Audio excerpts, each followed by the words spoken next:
Hey, welcome to Made for More. My name is Aaron Burke. This is a podcast that helps leaders, and it helps you really walk into the more that God has for you. And I love seeing leaders grow. I love seeing them take that next step, be challenged, be a risk taker. And it's cool to hear the responses every single month. And this year has been awesome because we've had some of my favorite people in the world on this podcast talking about life lessons that they've learned in leadership, and what great conversations we have. And today is a great day because we have my pastor, who's been my pastor for almost 20 years now. He has been a vital person in my life since I was, a young man. I would love to think I'm a young man still, but Pastor, I'm not. But Pastor Evon Horton is with us today. Pastor, thank you for being with us.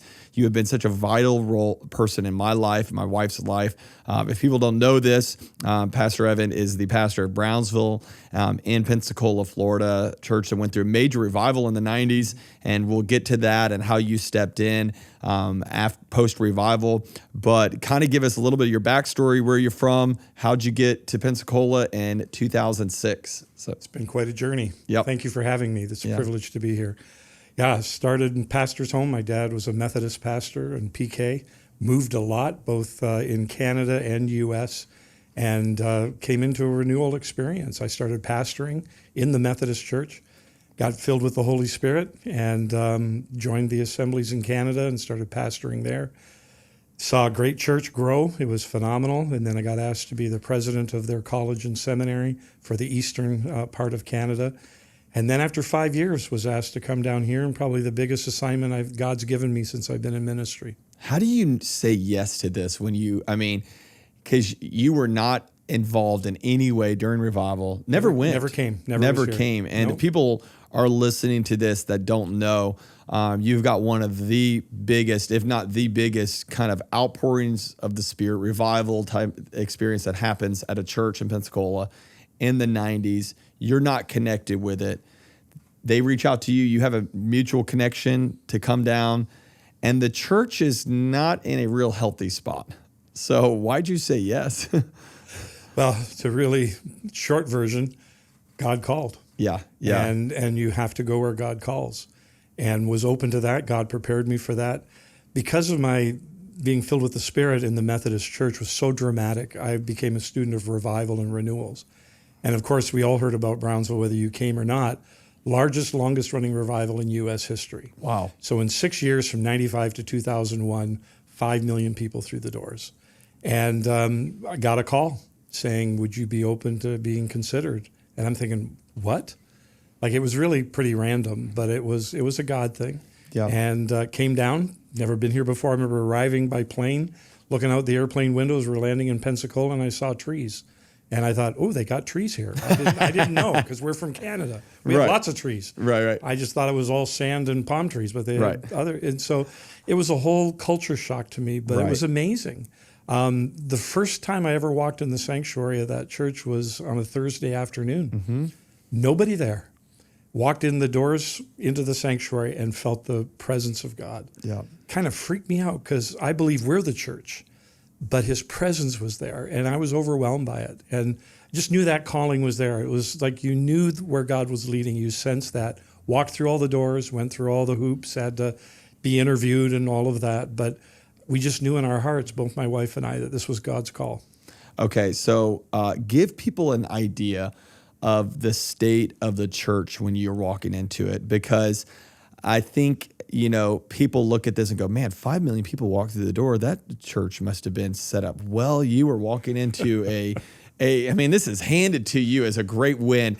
It was a difficult assignment. Yeah, people don't realize, and my doctor of ministry is in spiritual renewal and revivals. And as I did a study of that, I found out that local churches that go through a long, protracted revival do not survive. Yeah. Azusa Street was a plaque on a phone pole.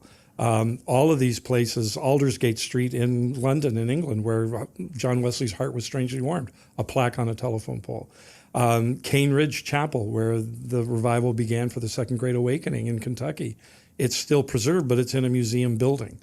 So why don't churches survive it? Because the DNA of a church or the culture of the church changes.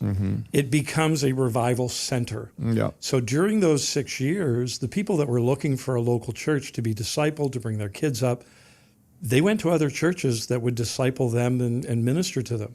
If you want to be part of a revival culture where people got saved every night and renewal was happening, you went to Brownsville. So it was a big revolving door. And then when those services cease, people start leaving. Yep. And so we began to see an outmigration before I ever arrived, and it had dwindled down to just a few hundred people. Give them the state. Where was the church when you walk in? The physical facility was pretty rough. I mean, Right. You imagine what it looks like after 5 million people go through your doors. It was crazy. beat up. The carpet were beat up. The potholes in the parking lot. The church was over 10 million in debt.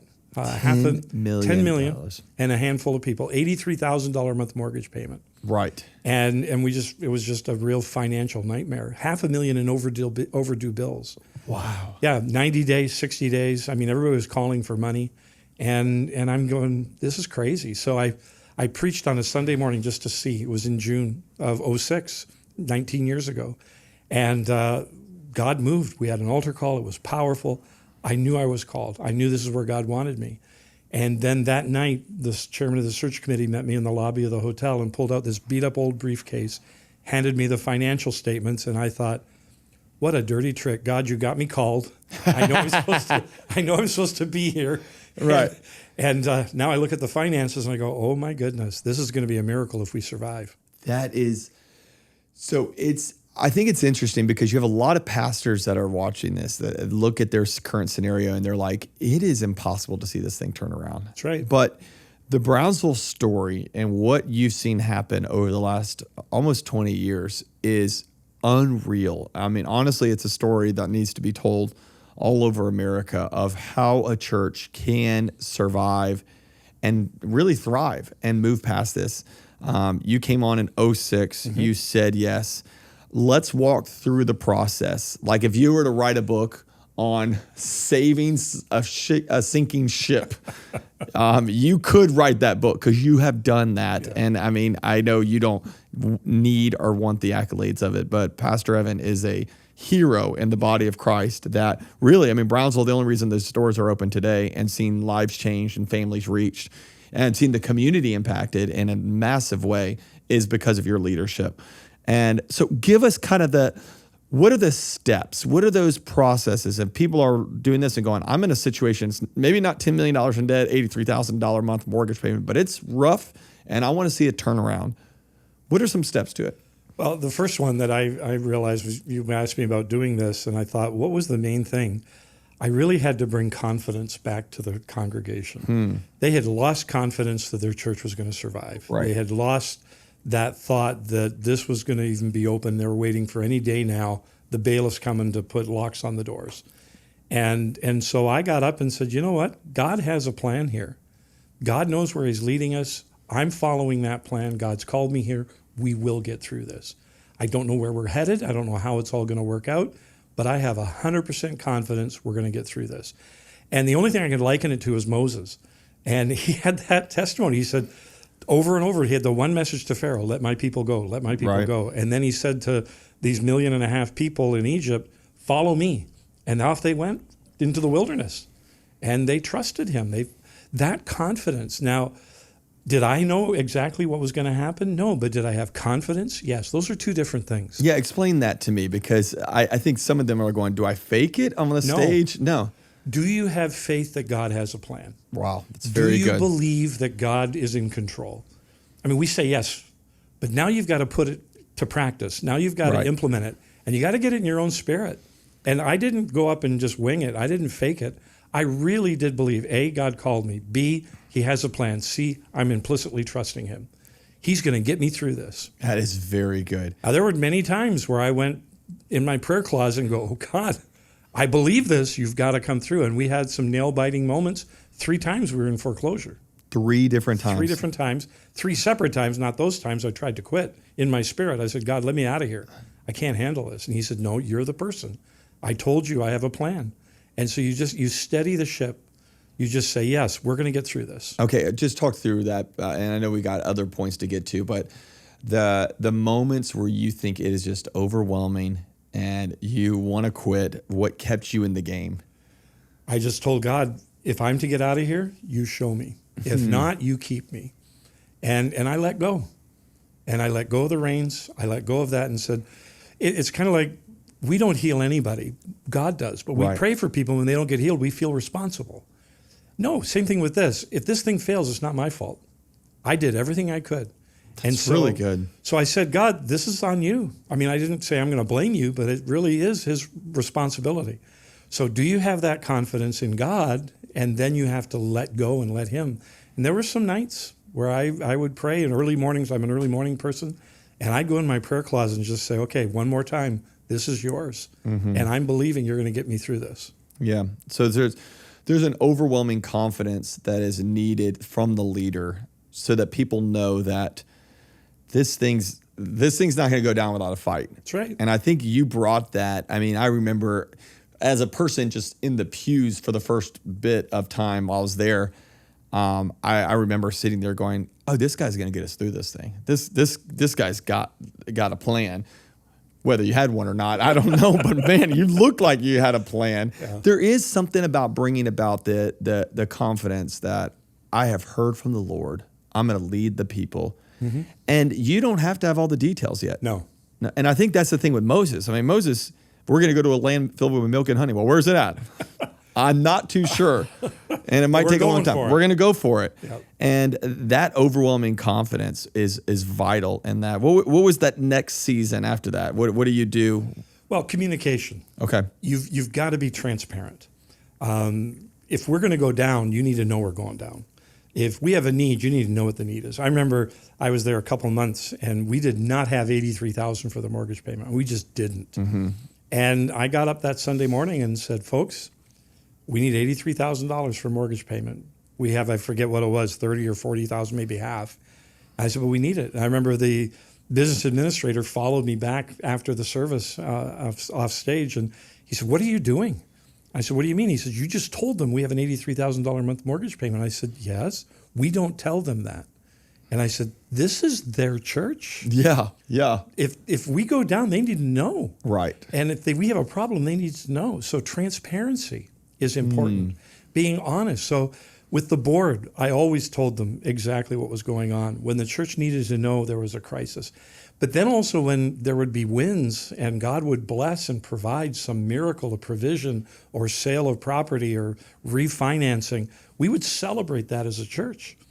And so we went through all of that. And that was probably, I mean, I wasn't involved in the past. So, I was a kid in the youth group, so I didn't know much. But I don't know if that approach was common in that time of just, we're going to be totally transparent with what's going on. No. Because there's almost this world of like, we got to be guarded. We don't want people to know. But your philosophy is, no, I want them to be in on the need, but also in on the wins. Yeah, and the line that I always say in leadership is there's things that are private that are really not appropriate. But we're not going to have secrets.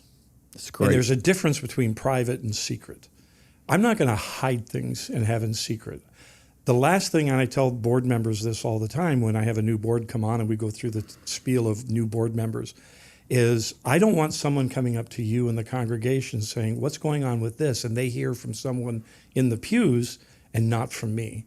I said, you need to know, so when they say something to you, yes, pastors told me all about that. Can you explain that? No, some of that is private. We're working it through, but you need to know the board's aware of that. So your board can give you confidence as well with the congregation. So being open with them, with the other pastors in your team, developing that sense of relationship. So when you hit those rough waters, they know you're not hiding anything. They're ready to link arms with you and fight to the end. But if they feel you've left them out or they're not part of it and they don't celebrate the wins or the losses, they're not going to stand with you. How do you have the line of there's so much bad news? Do you know what I mean? Like, if some people are leading some things that go, man, if I was transparent with every bad issue behind the scenes, because there was some seasons and you weren't sharing not everything. How do you tote that line? Like, well, it's important to have some wins. You have to read what is the amount they can bear. That's great. It's like raising children. You don't tell them everything, but you keep them informed, because if they see you worried or something's going on or a job transition's happening or one of the parents has lost their employment, you need, and they hear you upset about it, they need to understand why you're upset. They need to, but they don't need all the details. They don't need to hear everything. Just saying, I really have a need, you need to pray. And what are we doing? So you always look for those things that you can win at, those things that you can celebrate, but you also share, it's not always the sky is falling. Right. These are some good things that we've got. These are some positive things. I love that. Okay, so we talked about, man, you got to have confidence. You gotta make sure there's transparency with the team. I do think there's a world of going, okay, how do you get a game plan? Because you strategically navigated the church. I mean, the church is debt-free. Yeah. Okay, so we're 19 years later, and debt-free people like, oh, how does that happen? Yeah. I mean, there was some strategy to it. There was some major miracles along the way.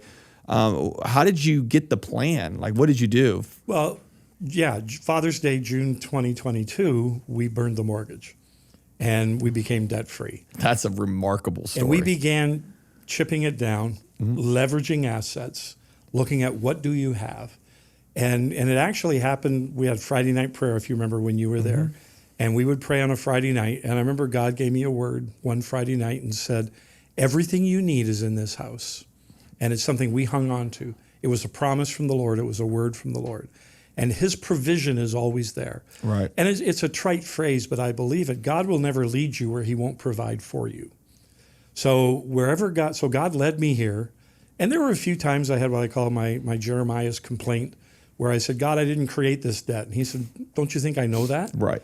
I called you to deal with it. So stop that, go this way. And so I just began to say, all right, everything I need's in the house. Because I started looking for $1 million checks from big donors. Never happened. Yeah, still waiting for this. Still waiting for them. Yeah. But we had some assets, and we began to leverage those assets. And then I began to learn how to rezone and how to market and how to build relationships and network. And it was just those relationships and networking and leveraging the assets that we were able to get to that place where we chipped away at the debt. So we never increased new debt. We always brought it down. We didn't want no one to loan us money anyway. but we would chip away at it, and we would pay cash. Right. And I tell people that. I said, see all those new lights we just got? Someone donated that. Isn't that great? And we'd celebrate that. Right. And then we would do some renovations, and I'd say, that was all paid. And people would get excited about it. And provision follows vision. And so you began to build that credibility that we're not going to increase debt. We're not going to be, and I'm accused of being really cheap. I am very frugal. I've laid some tile with you to know that that's a fact. We've done it by ourselves, laid some tile because we're cheap. I love that. Very cheap. Yeah. So we leveraged the assets. Right. We are frugal with the dollars. We didn't add debt. We began to look at and say, how do we bring this down? And God would bring us opportunities. And so we had property that I saw a vision for a seniors residence, affordable housing through the Florida Housing Board. And then I researched and thought local churches should not own seniors apartments. Like, it's just the regulations now, the strings but we've partnered with a nonprofit, and they gave us the ministry and all the value of what we would have had as a church. But then they also paid us 4 times the price for that property. Unbelievable. Because they wanted it there, and they wanted the relationships we had with government. So we were able to get the zoning, and we were able to get streets vacated. And we got a $17 million 88 seniors apartment building built, paid for by the Florida Housing Board, leased up in 6 weeks, 300 on the waiting list. And it's the biggest development in Brownsville in 30 years. That's unbelievable. I think people need to hear this because it's like there was not people think of Brownsville, they go, oh yeah, you could get out of debt. There's all these people that want to give towards it. People don't want to give towards the past. They're not giving towards that. Nope. And while we tried some different strategies to go, how do we get people to give towards paying this off? It never worked. Yeah. But what did work is the hustle of good stewardship, reduce cost, find deals, and then to find creative ways. I mean, and it wasn't a creative way. I mean, that was one aspect of dozens. I mean, I remember it was sell this piece of land, work this deal. I mean, there's there's so much that had to come to make it. Where do you get all these ideas from? Like, how does this happen? Well, you just start looking at what do you have. It's great. It's like the 5 loaves and 2 fish. Right. What have you got in your hands? And then start leveraging those assets. And then the second thing is, and this is a real critical point that I've learned and I've had, is be this lifelong learner. I didn't know. I don't have a degree in business. I went to seminary for my Master's of Divinity and my bachelor's in music and mathematics. I mean, it wasn't finance or business. My doctorate in revival. Right.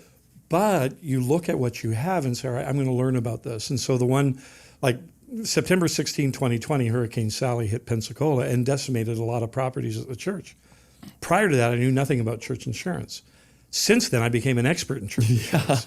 So I hired 5 consultants, and we hired the best, but they did it on spec of the settlement and bargained with them what that settlement would be and what percentage they would get. So I relied on experts. Be patient. Right. I just didn't take the first deal coming along. We really worked hard with it to get the best insurance settlement we could get and worked on that. Same thing had to happen with the seniors. I go back to the seniors building. I remember we got bumped by another for-profit seniors housing company down in Miami. And they called and said, we're ready, our nonprofit that we partnered with, we're willing to appeal this, but it's going to go to appellate court. It's going to cost them, the nonprofit, about $120,000 in legal fees. But if I'd be patient, they'd work with me. And I said, absolutely. So I found out the date. Well, actually, I called the CEO, Mark DeMoss of Paces Foundation. And I said, Mark, when is the appeal court date in Tallahassee? He said, why? You want to come? You can't testify. It's all technical. It's experts only. They're not going to let a pastor testify in appellate court. I said, no, I'm going to pray. I love that. Really? He's a strong Catholic. I said, absolutely. I said, you're Catholic. Don't you believe in prayer? He said, well, yeah. So I went, sat and prayed. We had coffee afterward. And he said, what do you think? I said, we got it. He said, well, what did you hear? I said, I heard God say we got it. That's incredible. He didn't hear it. Right. And he didn't pick it up. He said, I'm not sure. I think it's 50-50. I said, no. And of course we did get it and we got the award and it worked.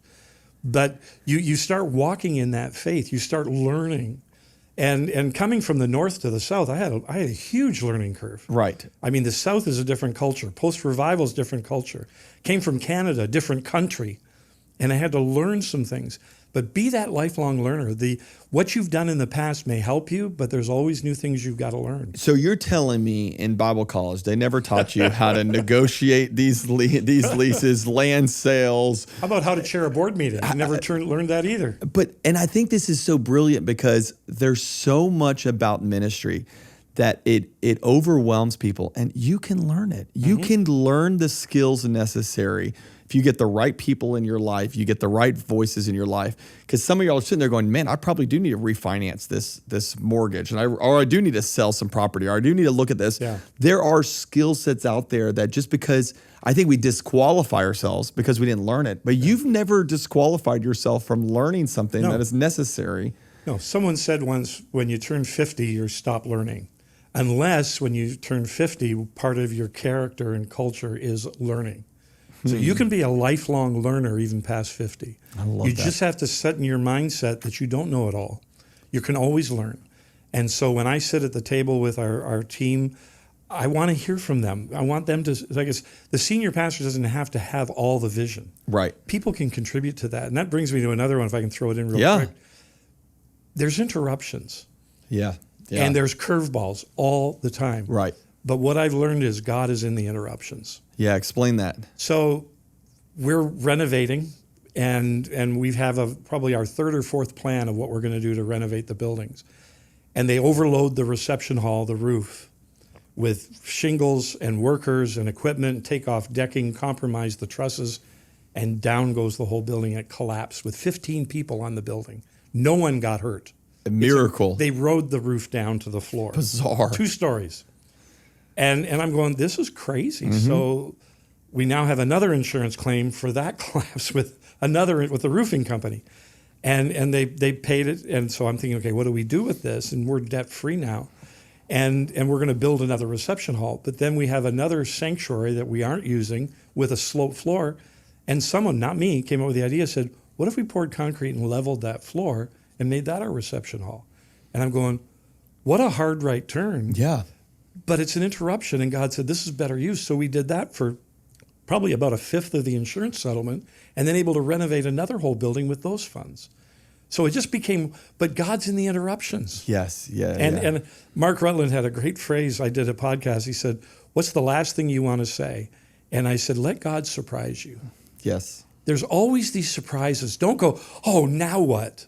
No, Right. What's God saying through that? There's always interruptions. Which is hard for our type of personality because we like to be in charge and we have a plan and we think our plan is best. Yep. But looking back on it, it is the interruptions by God where his divine plan came, and it was always worked out better than you could have ever imagined.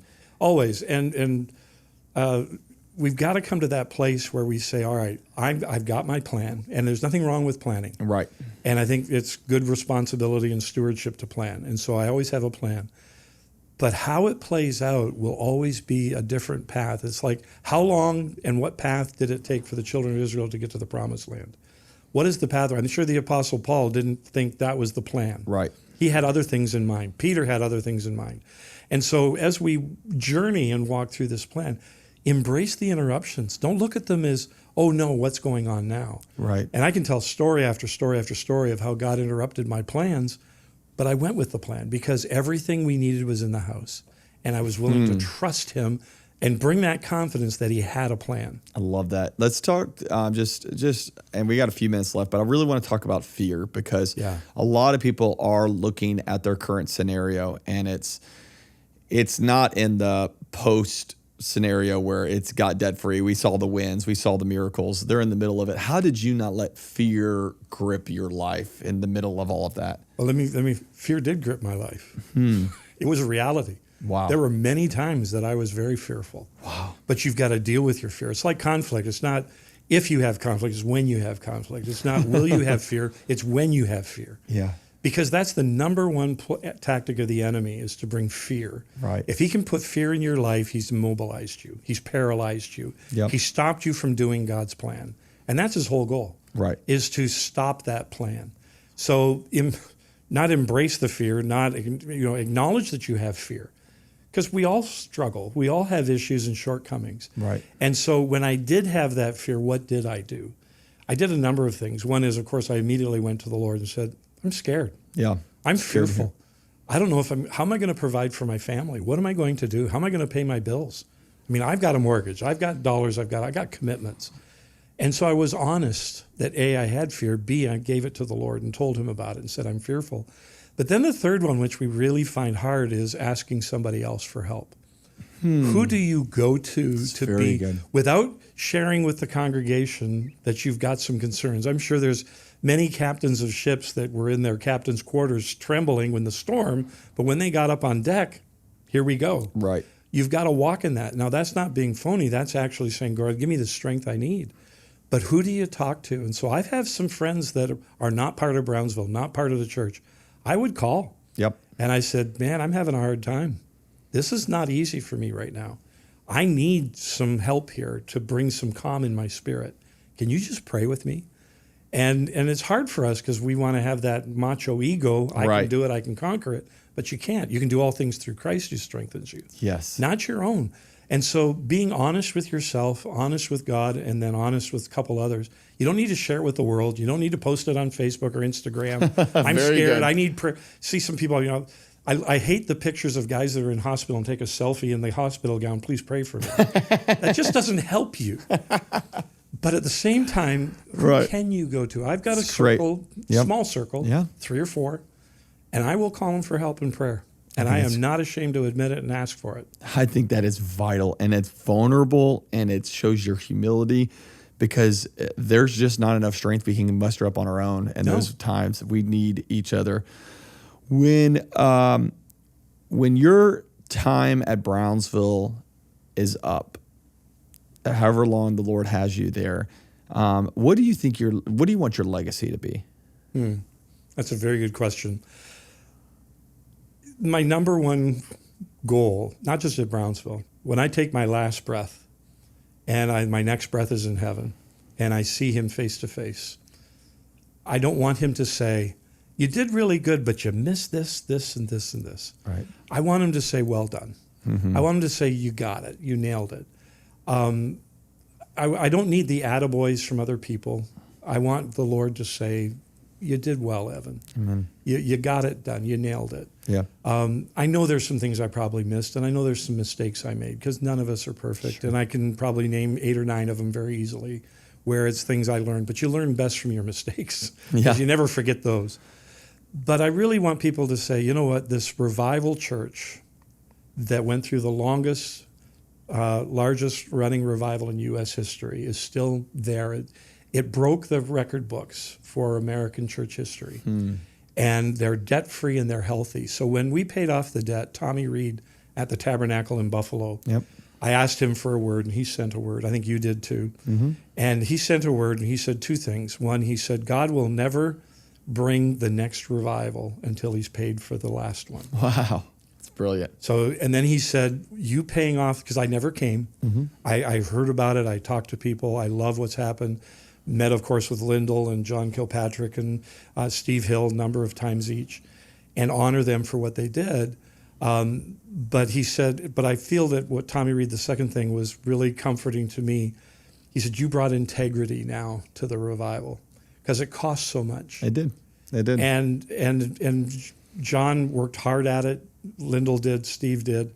And I honor them for that, being the shepherds of that revival and what God did. They were good stewards of that move of God. But I like to think I had a part to play to bring integrity to it by paying off those costs and putting a healthy church in place as my legacy for these 19, 20 years or whatever God has for me at Brownsville. It's amazing. A couple more things. We're almost done. I hope this conversation's helping some people, because some of you all are in the midst of it and really think, is there light at the end of the tunnel? Like, it's going to happen. I think you do family better than anybody. I've told you this from the beginning. I'm like, the way you navigate spouse, kids, vacation, fun, experiences, Christmas, all of that. I learned all of that from you. Just give us some insight. Leadership with family. You do it so well. 2 things. One is I tell any staff that comes on board, any pastor, always put your family first. There will always be another church service. Right. There'll always be more ministry. There's always more need. There's always more vision. There's always more to do. It never leaves you nor forsakes you. Yeah, it's true. It's there. Family first. So when someone says to me, I can't make staff meeting because I got this and that, and I go, not a problem. Right. I've got a need here, not a problem. Family always has to be the priority. Yep.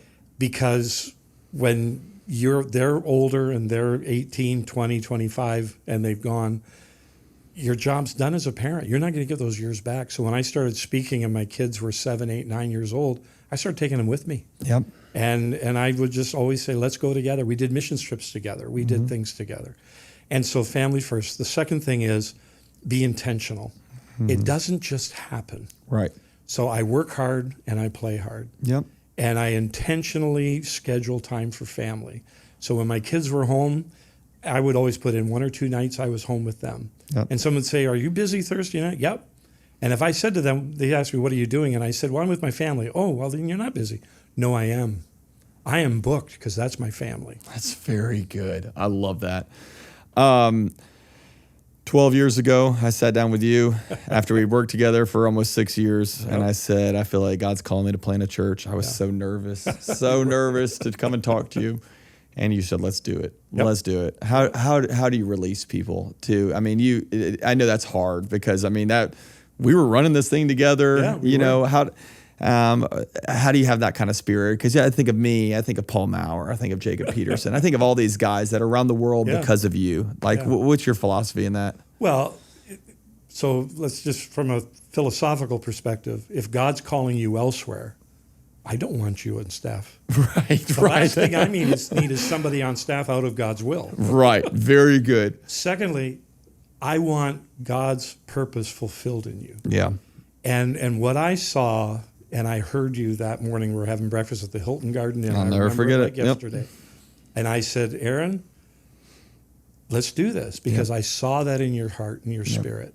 And I thought, what can I do to help? And not only releasing you to go do it, what can I do to help you? Right. I wanted to, because when you win, I feel I've won and the kingdom's won. Yeah. So it's investing. And the phrase I always talk about with other pastors is you want to build lifelong relationships. Mm-hmm. You weren't at Brownsville because I wanted a youth pastor. Right. You're at Brownsville because God wanted me to have a relationship with you. And it wasn't just about what you did, it's about who you are. That's great. And so I wanted to invest in you. Yep. And there were many moments, no stories. No, we have some good ones, I'm sure. when you and I would have a talk and I go, Aaron, we can't do that. Right. It's not going to work. We can't do that. I know what you're trying to do, so how about we try this? Mm-hmm. But those were moments when it was about where you were headed. Right. And saying, I want to invest in you, not because you're a youth pastor at this church, it's because God's got a call on your life, and my job as a senior pastor is to make you a success. I love that. I do want to say, just honor you, and tomorrow we'll be with our staff. I have Pastor speaking, and so I'll honor you again tomorrow. But I'm better because of you. I am. I think even a lot of this podcast, when you were talking, I'm like, oh man, if people have listened to this for years, you've heard these phrases all the time. Secret versus private, all these phrases that I'm like, they're like, where did you get that from? I got them all from him. So I honor you, Pastor. Thanks for your voice into my life. And we're better because of it. And you all need a pastor, and you all need somebody in your life that'll believe in you and celebrate you and champion you. And you've been that person for me. And you and Deborah are more than mentors or friends and family. And you all need that in your life. Thank you for this conversation. I think it's going to help a lot of pastors, help a lot of leaders. And whatever situation you're in, get your head up. God's going to use it. And there's going to be into the story, a legacy of it. But I hope you understand the grit, the hard work that it takes to make it happen. And I've learned that from this man. I mean, you don't get to a meeting earlier than him. He stays later than everybody else. I'm like, I learned hard work. And I think that's a vital component of ministry. So lifelong learners. So many lessons today on Made for More. Thanks for being a listener. Thanks for sharing this. Thanks for subscribing to the podcast. If you're watching this on YouTube, this is on my YouTube channel. Make sure you subscribe. Click that subscribe button. Click that notification button. That'll help you know when there's new content that we release all the time here on YouTube. But I truly believe you are made for more. We'll see you next month.